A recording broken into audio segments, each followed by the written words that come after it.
نور کا ستون اور سفید پردے۔ امام علی مقام رضی اللہ تعالی عنہ کی شہادت کے بعد آپ کے سر منور سے متعدد کرامات کا ظہور ہوا۔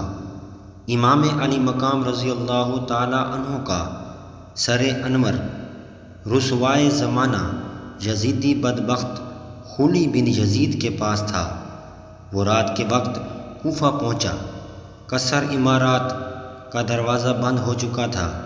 یہ سر انور کو لے کر اپنے گھر آ گیا۔ ظالم نے سر انور کو بے ادبی کے ساتھ زمین پر رکھ کر ایک بڑا برتن اس پر الٹ کر اس کو ڈھانپ دیا اور اپنی بیوی نوار کے پاس جا کر کہا، میں تمہارے لیے زمانے بھر کی دولت لایا ہوں، وہ دیکھ، حسین ابن علی کا سر تیرے گھر پر پڑا ہے۔ وہ بگڑ کر بولی، تجھ پر خدا کی مار، لوگ تو سم وزر یعنی چاندی اور سونا لائیں اور تو فرزند رسول کا مبارک سر لایا ہے، خدا کی قسم اب میں تیرے ساتھ کبھی نہ رہوں گی۔ نوار یہ کہہ کر اپنے بچھونے سے اٹھی اور جدھر سر انور تشریف فرما تھا ادھر آ کر بیٹھ گئی۔ اس کا بیان ہے، خدا کی قسم میں نے دیکھا کہ ایک نور برابر آسمان سے اس برتن تک مثل ستون چمک رہا تھا اور سفید پرندے اس کے ارد گرد منڈلا رہے تھے۔ جب صبح ہوئی تو خولی بن یزید سر انور کو ابن زیاد بن نہاد کے پاس لے گیا۔ بہاروں پر ہے آج آرائش گلزار جنت کی، سواری آنے والی ہے شہیدان محبت کی۔ خولی بن یزید کا دردناک انجام۔ دنیا کی محبت اور مال وزر کی ہوس انسان کو اندھا اور انجام سے بے خبر کر دیتی ہے۔ بدبخت خولی بن یزید نے دنیا ہی کی محبت کی وجہ سے مظلوم کربلا کا سر انور تن سے جدا کیا تھا، مگر چند ہی برس کے بعد اس دنیا ہی میں اس کا ایسا خوفناک انجام ہوا کہ کلیجہ